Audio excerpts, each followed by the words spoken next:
Uncle প্রতিদিন কয়টা ডিম সেল করেন?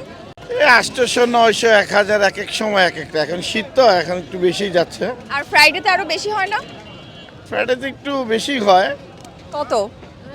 1000 খানিক যায়, 1000 1200 800 1000। আচ্ছা ধন্যবাদ আপনাকে। ড্যামরাতে আসবো আর ভাইরাল ডিম খাবো না এরকমটা হয়ই না, আর আমি ড্যামরা আসলে এটা একদমই মিস করি না।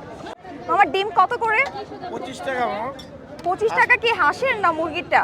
হাঁস 25 টাকা, মুরগি 20 টাকা। আচ্ছা মুরগি দিয়েন। লাস্ট হচ্ছে কয়দিন আগে আমি 3টা হাঁসের ডিম খাইয়া একদম।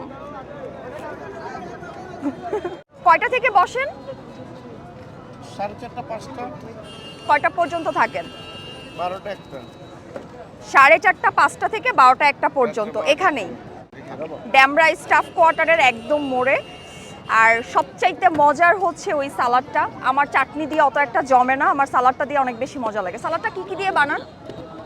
সরিষা আছে, কাসুন্দি আছে, পেঁয়াজ, মরিচ, টমেটো, মশলা টসলা কিছু আছে। আচ্ছা আচ্ছা, একটা ভাইয়া হচ্ছে খাচ্ছে, আমাকে সাজেস্ট করছে এই লবণটা দিয়ে খেতে, এটা দিয়ে খেলে নাকি আরো বেশি মজা লাগে। এটা কি ভাইয়া? মশলা লবণ।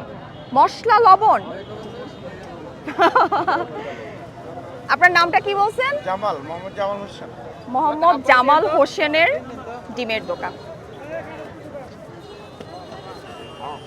এই যে মশলা, বিসমিল্লাহ, পুরাটা মুখে দিতে হবে একসাথে, দিয়ে কথা বলতে পারবো।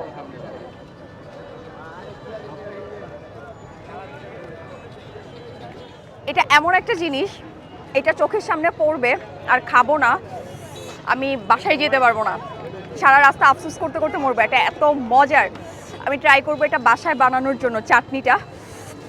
সো আপনারা কে কে এখনো এই ভাইরাল ডিমটা ট্রাই করেন না, এই চাটনি দিয়ে আমাকে জানাবেন। এখানে তেঁতুলের চাটনি আছে, চাটনিটা দিয়ে আমার খুব একটা জমে না, বিট লবণটা উপরে ছিটাই নেবেন, ও জোস লাগবে।